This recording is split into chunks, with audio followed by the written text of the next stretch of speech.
Hey friends, welcome back to The Skeptical Engineer. I've always been skeptical of one core idea in Christianity. Why would God require Jesus to suffer and die? For years it sounded like divine punishment or religious symbolism. But then I started thinking about a deeper question. If God created a world with real freedom, suffering might be unavoidable. And that raises a bigger question. What kind of God would allow that kind of world to exist? Distant power or something else entirely? Christianity gives a strange answer, not explanation, participation. And that's where the cross comes in. The problem of freedom. If a creator makes a truly free world, that creator faces a choice. Stay outside the consequences of freedom or enter them. If God remains distant, pain belongs only to the creatures. That would be power, but it wouldn't be love. Love does something different. Love shares the cost. The logic of the cross. Christianity makes a radical claim. The creator The creator of reality steps inside his own creation, into its limits, into its suffering, into death itself. That's what the cross is. Not divine theater, not cosmic manipulation, participation. God absorbing the cost of love in a free world. Remove the cross, and Christianity becomes a moral system about rules. Include it, and the story changes completely. It becomes the story of love entering suffering.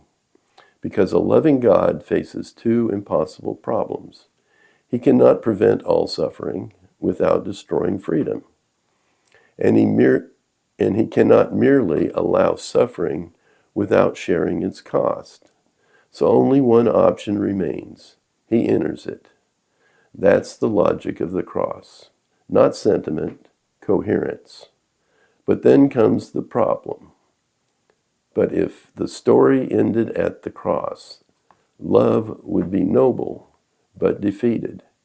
If death has the final word, then power wins. Violence wins. Self-giving love loses. And the universe would quietly declare destruction is stronger than love.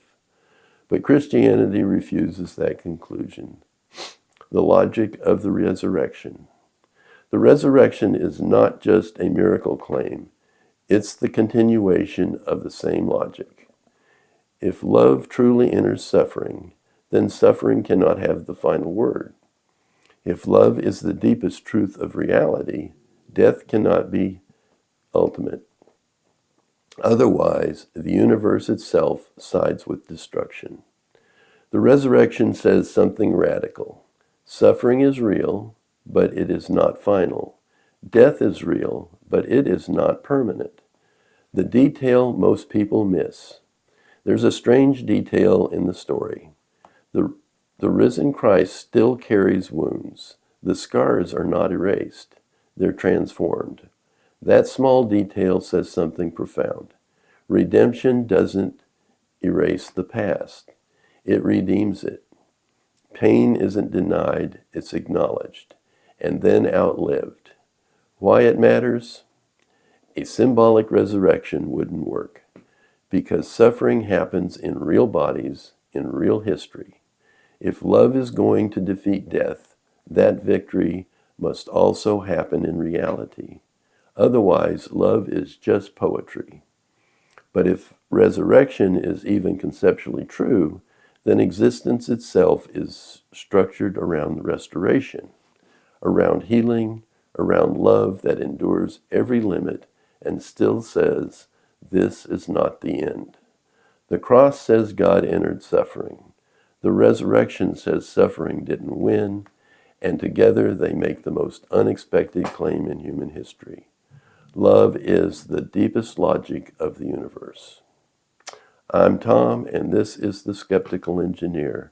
And thanks for watching. Until next time, keep questioning and stay skeptical.